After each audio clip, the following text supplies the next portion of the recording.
I'm John Wilson. Welcome to Owned and Operated. Twice a week, we talk about home service businesses. And if you're a home service entrepreneur, then this is going to be the show for you. We talk about our own business in residential plumbing, HVAC, and electric. And we also talk about business models that we just find interesting. Let's get into it.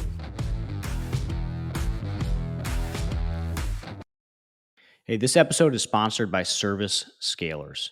So Service Scalers is actually a brand that I've used personally with our companies for a little bit over a year now. They've helped us manage our digital advertising. Frankly, they did a lot better than our last agency.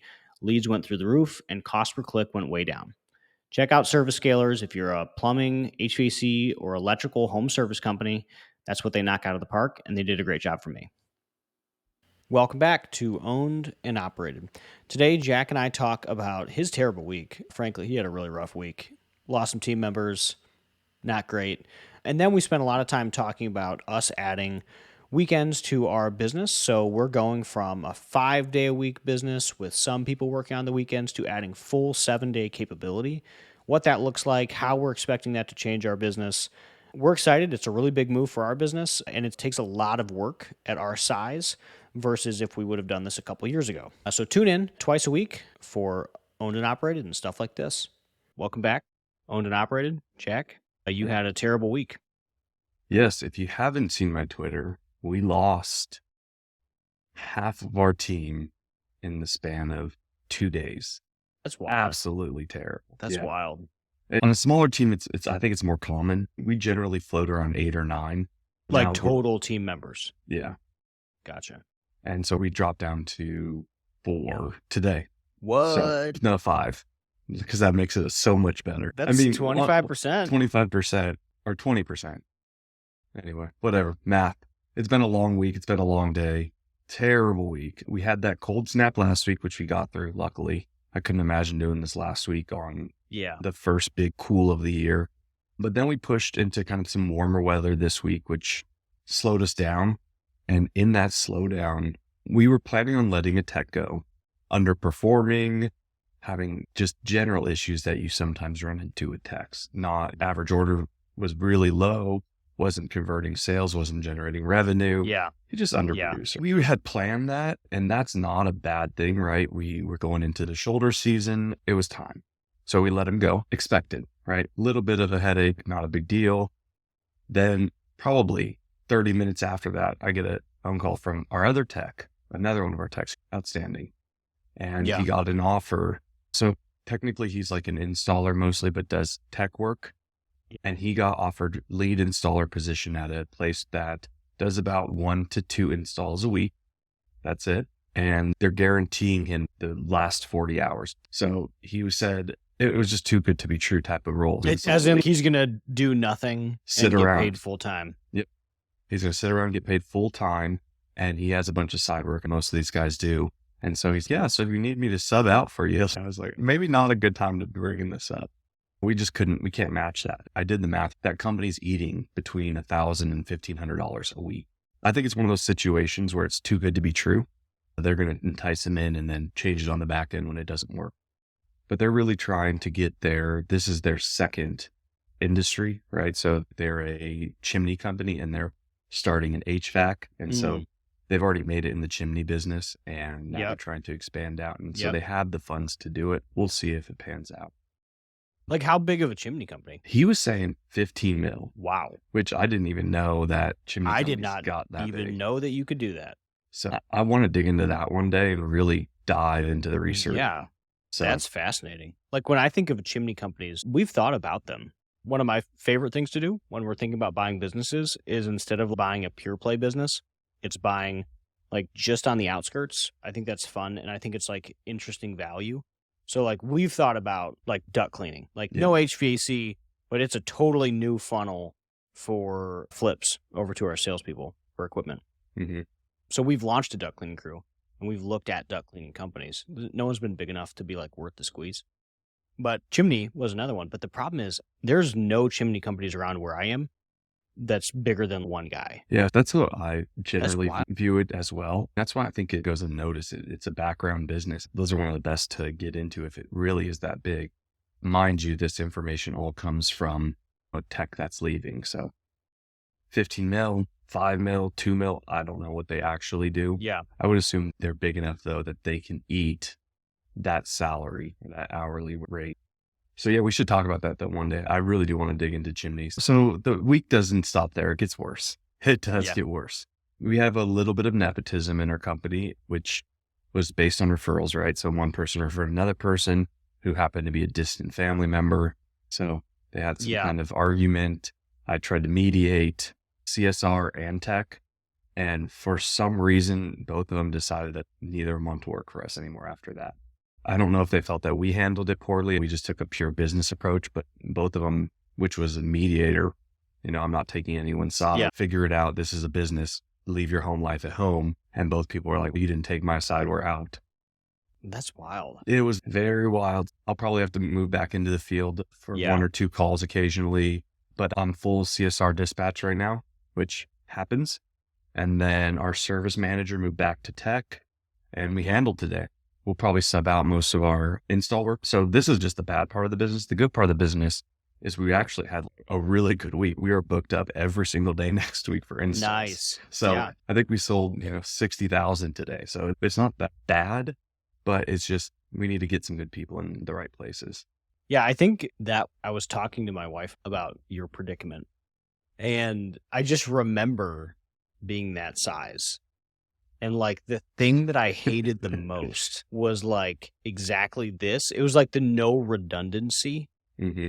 where like teams were one people. It was one person teams. And like we still have that. We're a lot bigger and that didn't really go away. Like there's like key roles and that's just a key role and that's just what it is. You can mitigate it the bigger you get, but even at our size, there's still roles like there's no backup to that role. And now I think that's the journey from 100 to 200 people is like redundancy. So by the time you get to 200, I think we have redundancy in almost every position that's not C-suite. So does that redundancy look like additional headcount or just cross training for the most part? Both. It's a mix of both. Yeah. So a lot of it's like deeper teams. So like your one CSR, you only had one, right? Yeah. So that's a lot. Whereas I think we lost a CSR today. She had some personal stuff. I got something huge for you. You're going to absolutely love this. Ready? I'm ready. I looked at the date of hire on the CSR. No. How many no, days Yes. until quitting do you think she lasted? Dude, 89. 92. 92. I got 2 extra days. That's why I tagged you and I was like, oh my It's gosh. real. I don't get it. And I think I don't know how to avoid it other than to lean in. And so I was talking to our business coach yesterday, and he was like, he has a focus on recruitment. And I was like diving into that. I was like, tell me straight here. Am I running a bad company? Am I doing something wrong here? And he's like, honestly, no. Like 90 days is what we see in every company your size. And I'm like, I was hoping that you'd tell me I'm running a bad company so then we could fix it. It's real. And I think what I told you a couple weeks ago was like, at this point, we just assume that something's going to happen and we just hire. So every other week somebody starts. It's a bummer. And I hope her personal stuff ends up good. I have someone starting on Monday because we just expected it. Yeah. And I don't know how you would do that at a smaller size though. You would have to like just Yeah, expect at 90 days to post and then collect resumes and pay the Indeed the $20 a resume and then just store them for a week and maybe interview them. I don't know how you do it, but I'm trying something interesting on this one. I'm searching. I originally posted at around 90 days for a nighttime CSR, like nights and weekends, because I find that maybe if we could supplement, I used to have a nighttime call, but it was really only texting. She was from the Philippines, only did texting, only did messaging, didn't do actually any phone calls. So I was thinking about doing that again from 5 p.m. to 8 p.m. or 9 p.m., just a few hours a day, and actually have her run the phone. So I'm toying with the idea of actually running full-time remote global CSR. I'm nervous, but I've gotten like some voice memos back because I've been asking them all to send out a voice memo. I want to see, because the hard part of this is finding someone who is understandable and can handle situations when homeowners are really stressed out. Like, my ceiling's leaking. It's -3 and it's freezing. You don't want them to be more pissed at you for any reason. And so somebody who Yeah. can handle that nuance is what we're looking for. And that generally isn't, I shouldn't say isn't, it's harder to find in an overseas CS. At least Yeah. that's what I've No, found. I think so too. So we're And going to and try it though, is where I'm going with that while we're recruiting for someone in the States. And we'll see. I think this kind of tails into the topic for the episode. When I was talking to my wife about this, it was like the only way to de-risk like what you're currently dealing with is to grow.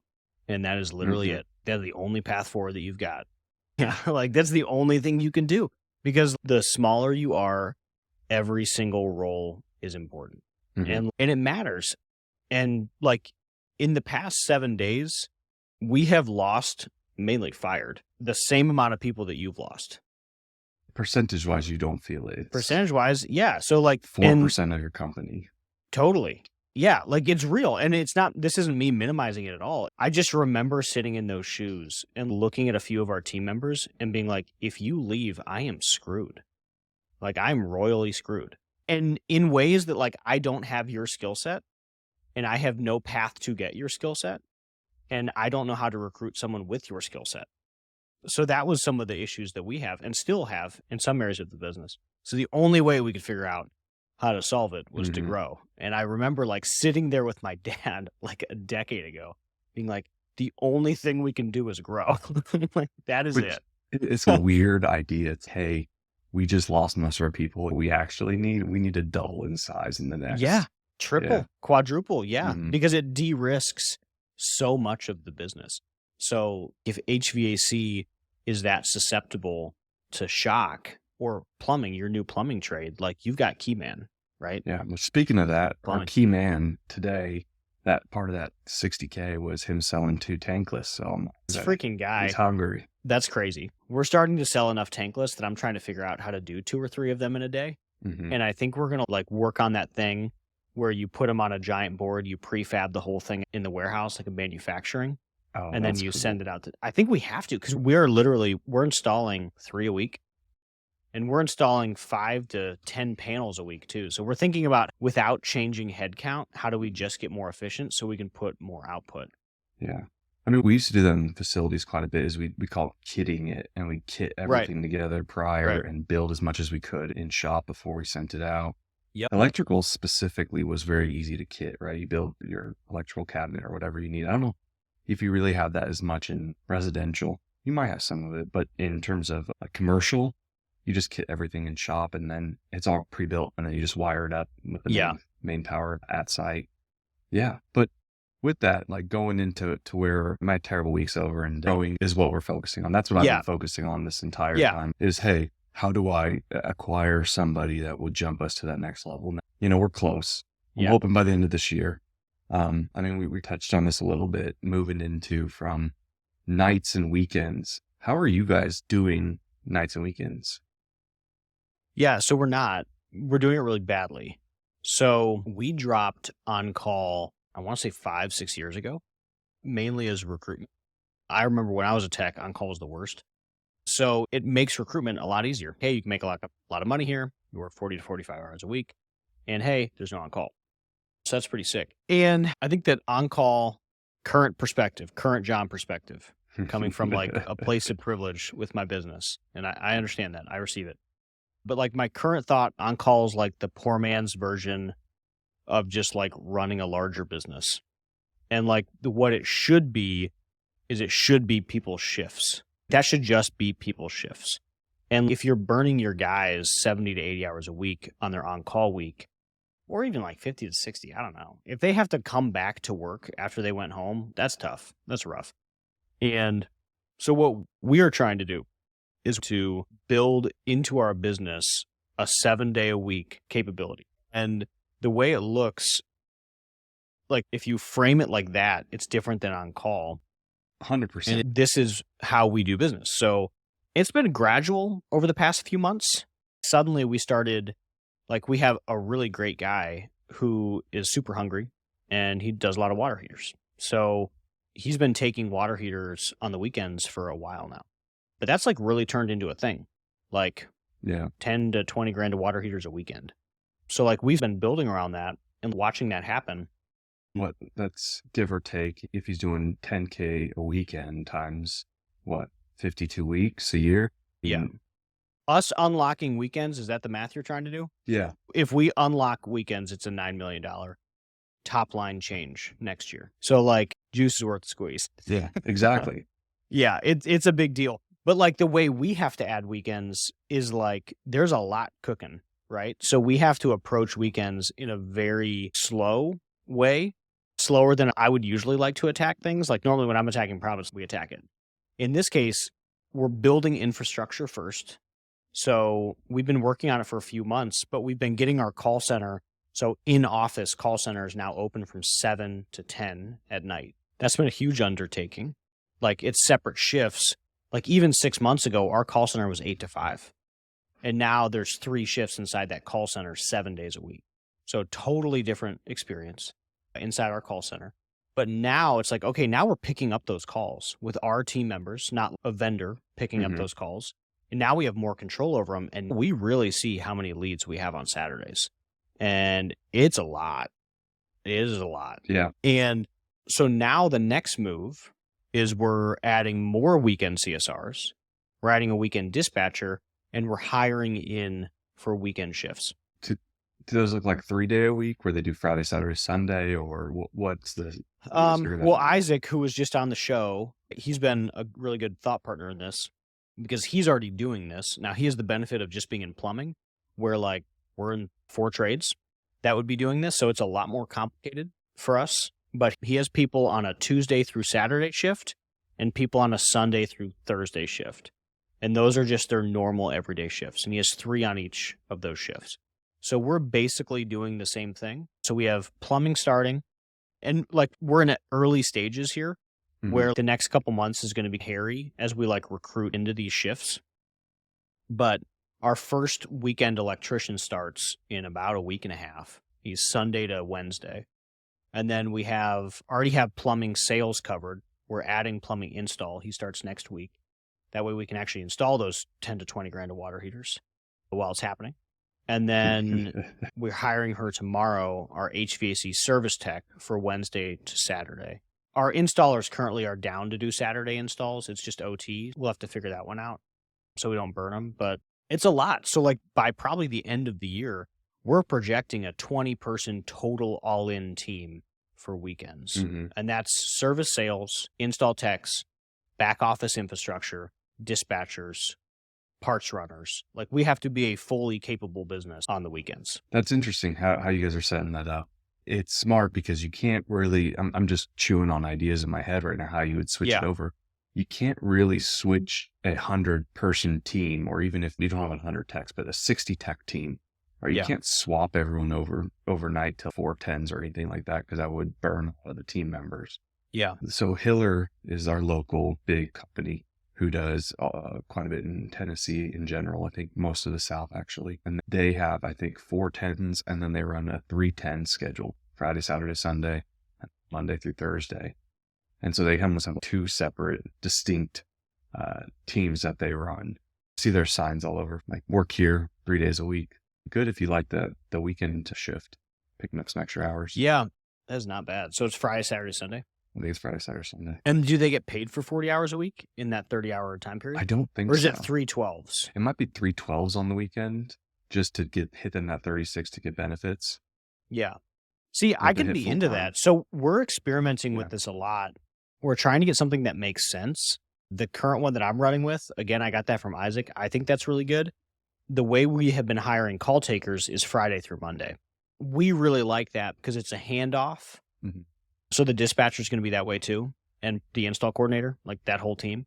It's going to be a handoff from the Friday people. That way Saturday launches smoothly and then a handoff back on Monday. So that way Monday launches smoothly. Yeah, and honestly, the culture building sounds like it would be significantly easier rather than having 2 separate, I don't call them competing, but inter-business teams Yeah. versus to have kind of that crossover on these Mondays and on the Tuesdays. It would be much nicer, right? If you're having morning meetings and whatnot.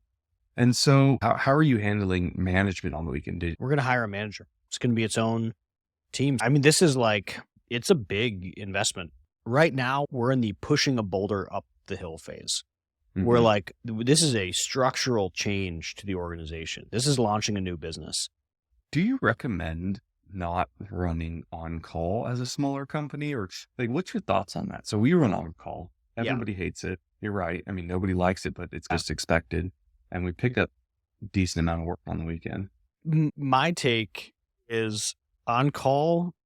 This is back to recruitment. Yeah. No, that's what I'm Like, interested. yeah, I'm you don't, recruiting right now. yeah, like on call is a detriment to recruit.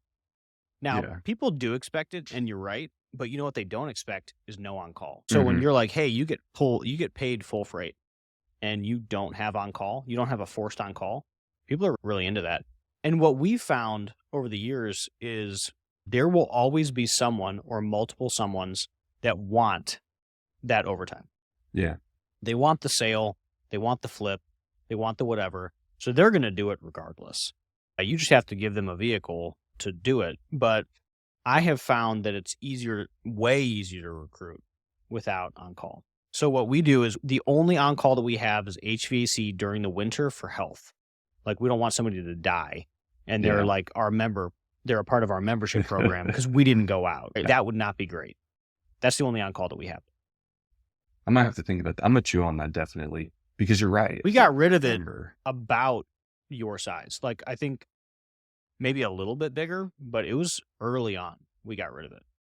Yeah. Like I said, I can always think of somebody who's willing to work a weekend for some extra hours or some extra money. And we're not having 9 million in calls either. So it's really, we're picking up 3 or 4 calls a weekend or a night. And so that's Yeah, definitely somebody who's hungry enough and wants, 100%. 6 hours of Yep. time to try and flip something else. So for perspective, and I don't know what the right number of calls is to like Hmm. start thinking about building this into your business, this 7-day capability. But I think that is the way to think about it is 7-day capability. Are we a 7-day a week business? Are we a 24/7 business? And if we are we doing it in shifts or are we doing it on call? And I think if it's on call, it's probably wrong. Like I think there's an industry expectation, but I think if you want to do it right, it should be a shift. And Hmm. obviously that takes scale. And I don't think that happens at 10 people. But I think looking back, we could have done it at 50. That's what I was going to ask is at what point could you have swapped that over and capitalized on a percentage? Obviously, Yeah. when you're at 50 people, it wouldn't have been 9 and so forth. We tried to do this back in like 2018, 2019, Hmm. 30 some people. And what we struggled with at the time was what we're focusing so hard on right now is infrastructure. So there's no dispatcher. So that guy's day has to be fully booked going into the day. If something cancels, he's out. If he's not fully booked, he's out. So we just didn't really end up being a win for us. And we shut it down. We couldn't keep him busy. And now I'm like, okay, he just needed support. He needed administrative support, someone to pull his calls up, do call aheads, take new calls, book P1s and P2s on him. And that would have landed, but I didn't think or know of that stuff at the time. So that's why we're focused so hard on that now. Because even without having guys to run the calls, having people to pick up those phone calls, we get a few hundred phone calls a weekend. It's worth us investing in the payroll to answer those phones, even if we're just scheduling it for Monday, just so it's a better experience. Oh man, I bet your Um, Mondays are packed. Dude, Mondays are crazy. And that's how it's always been. That's one of the scary things for us is like letting go of coming in knowing Monday's always going to be okay. Nobody has to worry about Mondays. You're going to be No one absolutely ever fine. has to worry about Yeah. Mondays because we're going to get drowned in calls over the weekend. We're going to lose a ton of them, but Monday's going to be okay. And now we're saying we're not going to lose a ton of them. We're going to do $9 million in weekends next year. So like, let's do it. Let's go Let's 7 do days it. a week. So yeah, we're pumped, but we're in the difficult part where like we don't have anyone regularly on that shift. So now we're hiring or we're trying to convert people from inside the organization. We're saying, hey, do you want to move to this shift? The selling proposition is it's more P1s and P2s, high priority, high urgency, high average orders. So like for the team, the juice is worth the squeeze. We're not going to be scheduling maintenance calls Yeah. on Saturdays and Sundays. If we're Mhm. going out to a job, it's an urgent high ticket job. Yep. So that's the advantage for field professionals as they come in. Yeah, man, I love it. I think that's going to be awesome to watch and see it implemented because, like I said, on call sucks. And so I think that at some point, there's a realization that that switch needs to happen. It's as soon as you have the infrastructure. It's really as soon as you get the call demand as well too, It's right? call demand, yeah. Yeah. You Tracking that. support a call taker slash dispatcher, which at your size is the same thing. Mm. And do you have the call volume? And like all it takes for call volume is 4 calls, and that's a tech. For perspective, we get 140 every Saturday. We get a ton of calls. Well, of those 20 people, I don't think all of them are techs. I think it's more like 2 to 3 sales techs per trade, Mhm. 2 to 3 installers per trade, and then back office, which is going to be like 5 people. Manager, 1 to 2 dispatchers, an install coordinator, call takers. Sweet. So it's like a full thing. Yeah, Yeah. it should be really interesting. We're excited to watch it go. We're like finally getting over the hump. So all the new people that we're bringing on, we're basically exclusively recruiting for weekend shift at this point. So that has been starting to get traction now because everyone coming in, like you are just working. That's one of those days you're on shift. So it's like finally starting to take off. So we're excited about that. Yeah, that's neat too. And I feel like you could do, right? So my first job was facilities manager at Frito-Lay making chips, right? Running chip lines. And you had to start on third shift and then you'd work your way back onto the first shift. And so I'm wondering too, if there's somewhat of that where you start some of these guys. I don't even know if it's seen as though a lesser quality shift. Because like you said, if I'm coming in and I'm hungry It's to all earn high money, priority stuff. it's all high Yeah, priority. You're never running a maintenance. You're never running a tune-up. You're never running low priority stuff. You're running no heats and no cools. Yeah. So I don't know. It's going to be interesting. What is funny, like we sell a lot of water heaters on Saturday. Like it's a lot. So we're expecting roughly that. So we're expecting like almost a full sales day with a third of the people because everything is P1.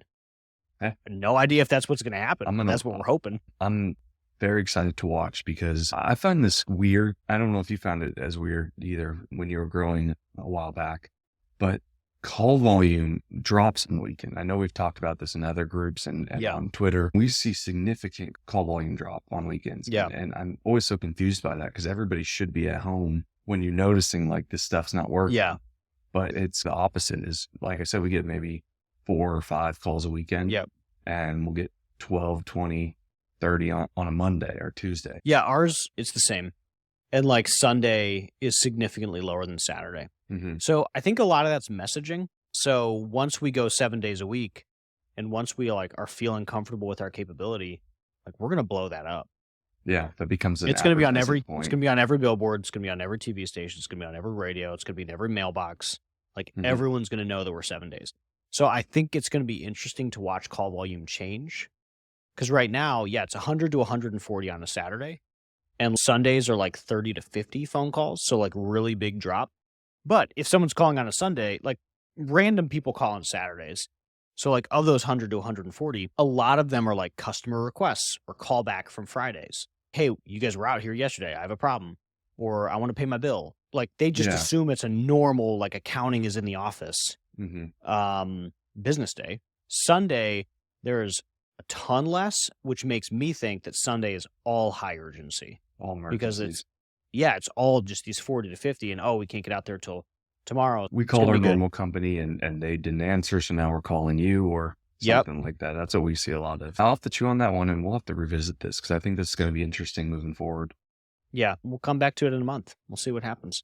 I'm hoping like it's 8 to 10 days, depending on the month. We're adding 8 to 10 days of revenue, depending on the month. No, this is that's crazy. Awesome. This is like wild. That you're right. The messaging at the end of the day is going to drive. Yes. I didn't think of that before, but yeah, if people don't know, then they just sort of assume. That it's Whereas close. If you can become that company, like that's good. It's an angle for sure. So we'll follow up in a little bit.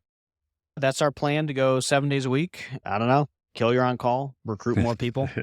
I'll let you know when we start recruiting because obviously we're in the midst of it now. I'm gonna try that. Saying there's no one calling to see what happens if we find it. Their eyes light up is what happens. They're like, "Oh, seriously?" Yeah. And you're like, "Yes, I am." All right. Thanks for tuning in to Owned and Operated. Twice a week, we're dropping eps. Hit subscribe. Let us know what you want to listen to. We've been getting a ton of great feedback, so we're excited about that. But yeah, if you've got requests, send them in. You can find us at Wilson Companies on Twitter. And I don't even remember your handle. It's confusing. The HVAC Jack. It rhymes. How do you forget? That is actually a lot easier than I would think. Okay. All right. Have a good one, guys. Thanks, everyone. Thanks for tuning in to Owned and Operated, the podcast for home service entrepreneurs. If you enjoyed today's episode, please hit the like button and subscribe to the podcast. If you have any questions or topics you'd like us to cover, feel free to reach out. You can find me on Twitter at @WilsonCompanies. I'll see you next time.